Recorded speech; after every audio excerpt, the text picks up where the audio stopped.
Hello and welcome back to the channel on our continuing voyage to become better blues players. My name's Mark, and in this lesson I'm going to give you a lick by lick breakdown of the solo of Eric Clapton's version of I'm Tore Down from the Cradle album. I'll show you each lick one by one, up to speed and slow. I'll give you a few performance notes along the way, and there'll be tab on screen, and at the end we'll talk about the particular scale and things that Clapton's using, because it is a little bit unusual in places, and some good stuff there that we can build into our own playing. Okay, so with that, on with lick one.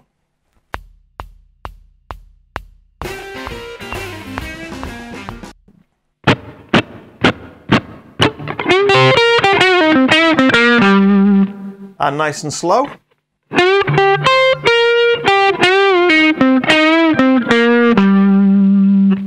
Okay, only funny thing about this one is the timing's coming in on beat 2.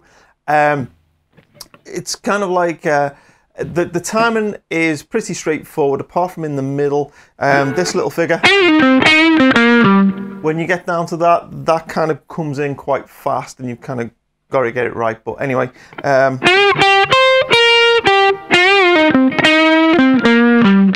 when you hit that root note there, 10th fret of the D string, you're barely hitting it at all before you're immediately moving to this one.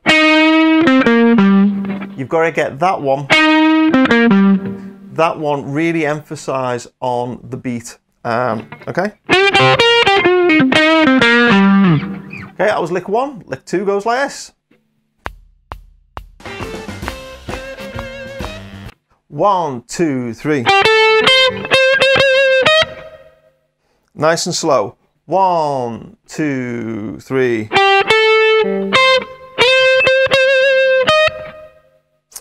Okay, again, interesting thing is this time we're coming in on beat 4 of the previous bar, so the counting is 1, 2, 3, and then we're in on beat 4. Okay, quite easy. We're starting in box position 1, ending in box position 2. Interesting thing is that we're playing this note here, which isn't part of the minor pentatonic scale, but we'll talk more about that later.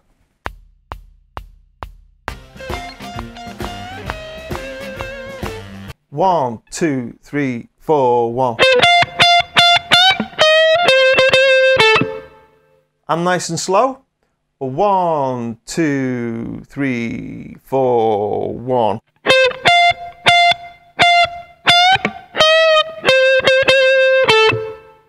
Okay, again, tricky thing with this one is just the timing. We come in on immediately before beat 2, so that's why I've got a counting of 4, then 1, and then you're in just before 2.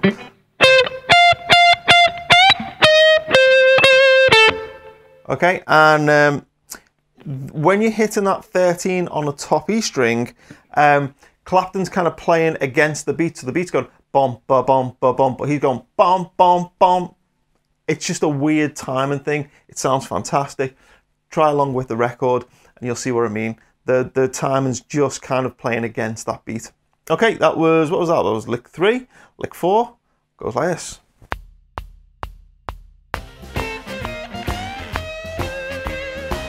One, 2, 3, 4, 1.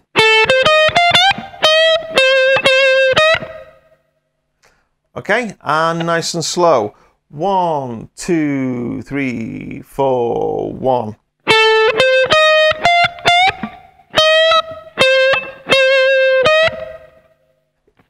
Tricky thing with this one, again, coming in on beat 2 of the bar, and watch those bends, because there's lots of those nice little dirty bends where it's taking, say, 13 on the top E, bending it slightly sharp. Not bending to the next note, just kind of bending it dirty and bending it out of tune, essentially, but it sounds great. We talked a lot about that on this channel. There's a lick that uses that quite a bit. Okay, on with the next lick.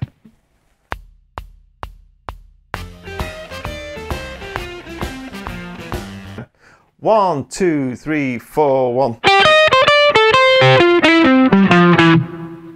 1, 2, 3, 4, 1.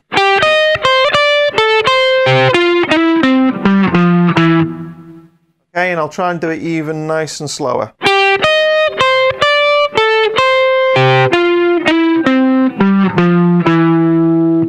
It's a little bit of a, I don't know, ties your finger up in knots a little bit with this one. But the notes are on the tab, you can figure it out. The timing is a little strange in the way it is. You've just got to get bump, ba bump, ba bump, ba bump as the picking, because the picking pattern is actually quite simple, but it just feels more complicated than it is. Watch out for that little hammer on in the middle. That's not two separate beats, it's only one. Okay, it's more tempting to go, but he doesn't. He just plays it as one note, not as kind of two distinct notes. Hope that makes sense. Anyway, I found that one a particularly tricky little note, because tricky little phrase, because it stacks your fingers up a little bit, and also the timing's a little bit odd. But anyway, that was that one. Next, on to the next lick.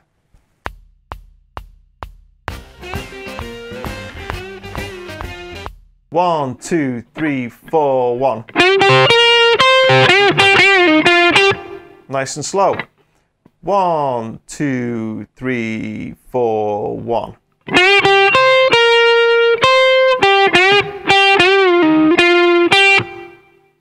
Again, just tricky phrasing on this one. He's got unusual phrasing, and I found that one again a little bit odd just to get the timing right on that one. But anyway, there it is. Next lick.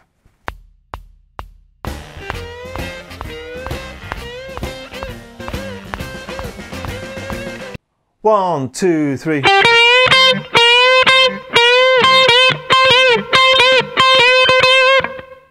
And nice and slow. One, two, three.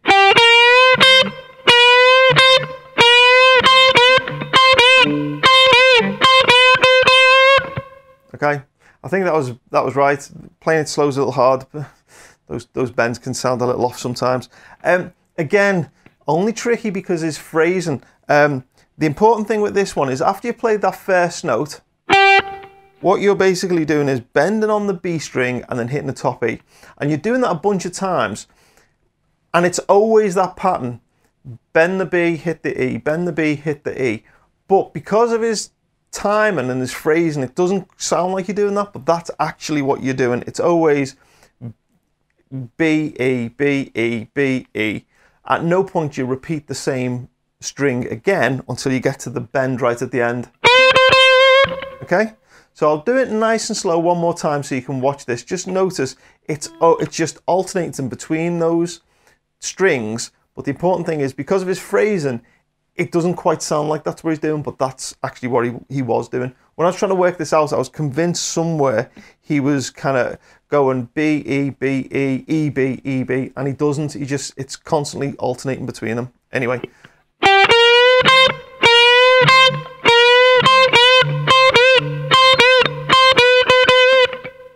Okay, that was that. On to the next lick.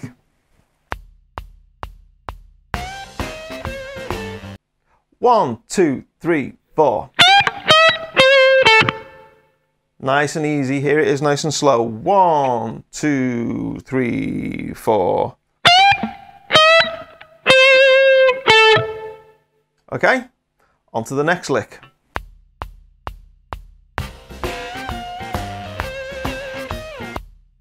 One, two, three, four, one. Nice and slow. One, two, three, four, one. Okay, it doesn't quite work as well, nice and slow. Important thing with this one is that bend, you're picking, bending up, bringing down, bending up, bringing down, and then pulling off. Now, when I first played it, I was playing it wrong for quite a bit because I was kind of going bend up, bring down, bend up, bring down, and pull off. But it's not that, it's this. So you're kind of hitting it and the pitch is staying the same, and then you're going up and back down, and then up and back down, and then pulling off. Anyway, that's what that is. Other than that, it's a pretty straightforward lick. So on to the next one.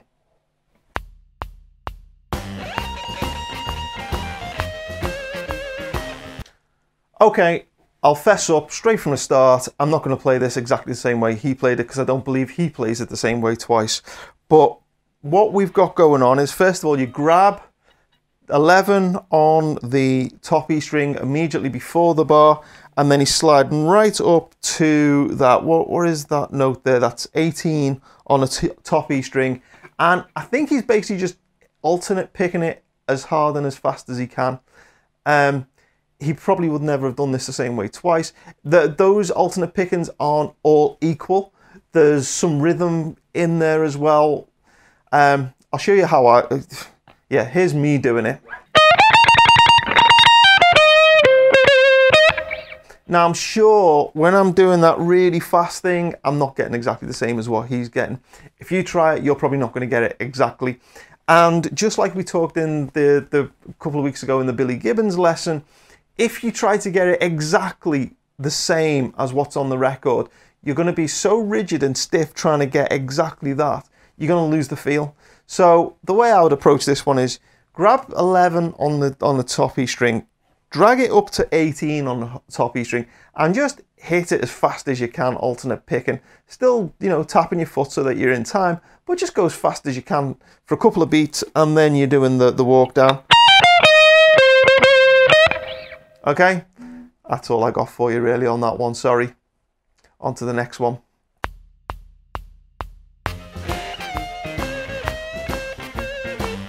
One, two, three, four, one. One, two, three, four, one.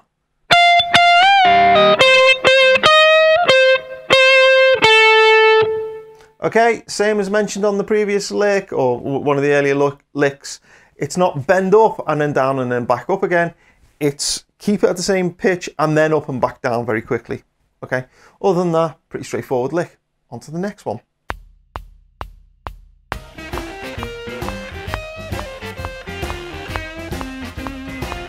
One, two, three, four, one.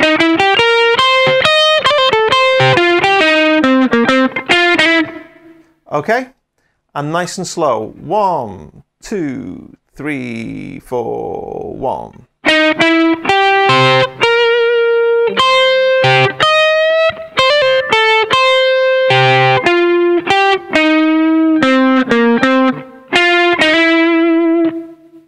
Okay, although I don't think he holds that last note, it's just kind of more like that.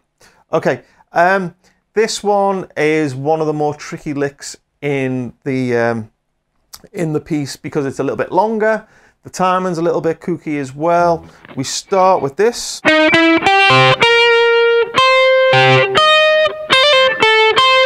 And you've got to get that. That's just like a little fast hammer on and pull off. Then you get the middle section where you do this.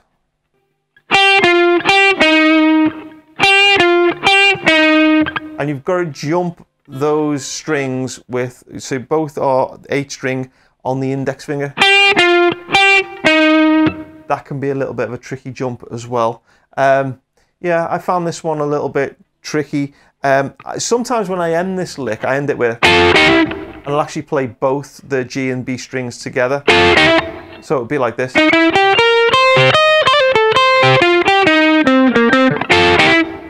Which I think sounds quite nice. I'm not sure he's playing both strings, he just plays one, but anyway, there you go, have a little variation with that one. Okay, and now the final lick.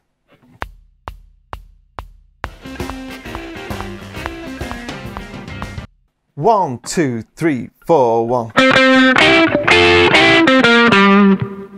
And nice and slow. One, two, three, four, one.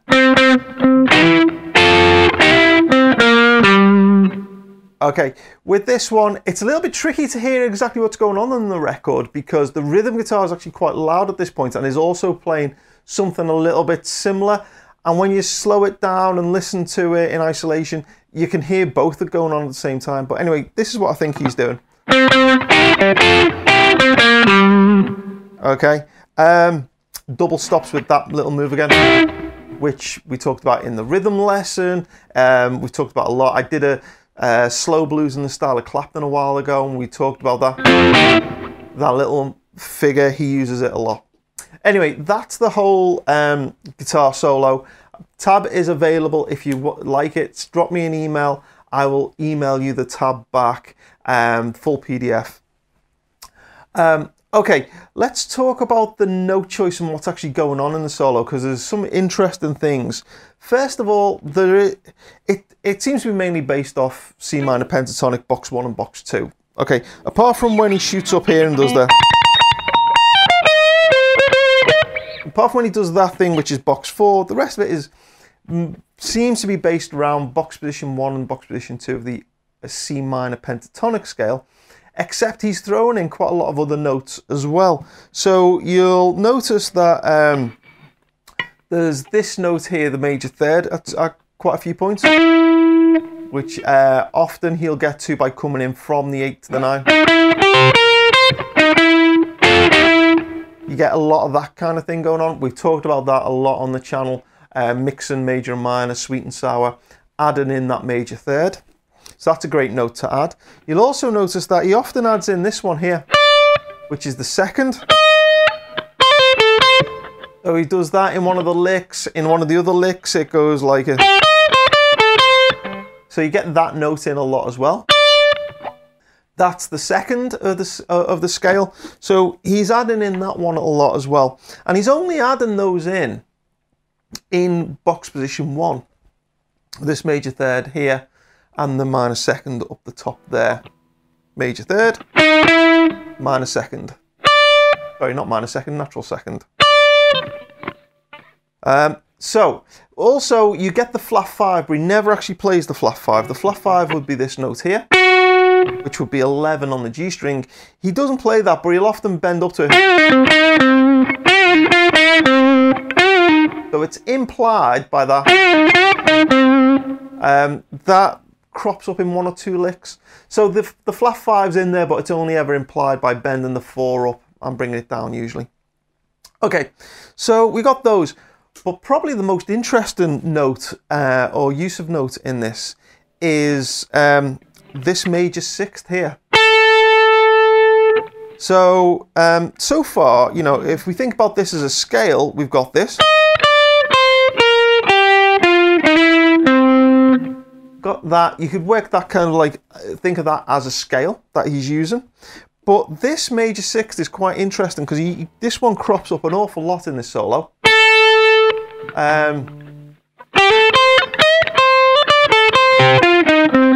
So you got it's in there. He's using it. He uses it a lot actually when he goes into box position 2. His version of box position 2 seems to be this.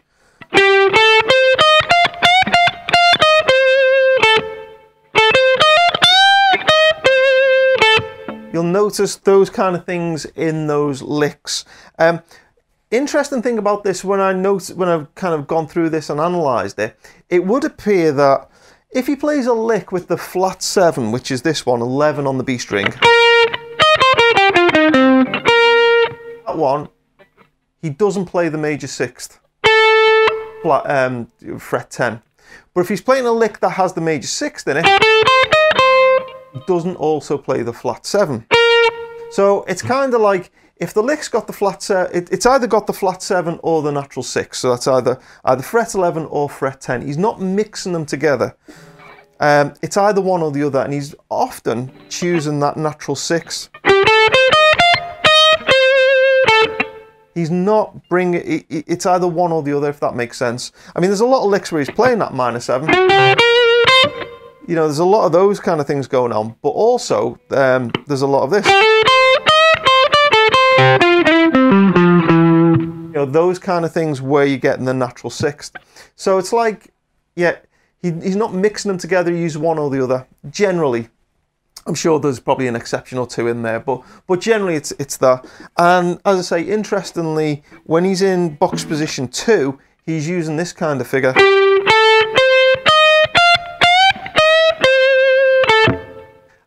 As a scale, which is not the way we normally play box position 2. He's using that major 6th rather than the 7th. Normally we play like this.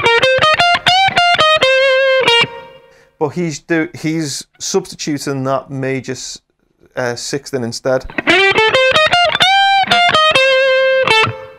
So it just gives it a slightly sweeter sound, maybe. So I thought that was interesting. Anyway, so those are the notes and things that he's using. As I say, I'm ignoring the one where he goes up to box position 4. He's mainly in box position 1 with all these added notes in, and he's using box position 2, but he's doing this simplified, I don't know, altered version of box position 2. Anyway, it's something that you might want to play around with in your own playing. I thought that was really, really good. Thanks to everybody who all the Patreon supporters who pay for the lights and the cameras and keep the channel going. Thank you to everybody who has donated to the PayPal tip jar. If you'd like to support the channel and keep it going, then check out the PayPal tip jar and Patreon as well. Details of both those things are in the details below. If you want a copy of the tab, email me. Details of my email address and things are also in the description below. I hope you've enjoyed this. It's been an interesting one to go through his solo. I hope you've enjoyed it. Take care. I'll see you again.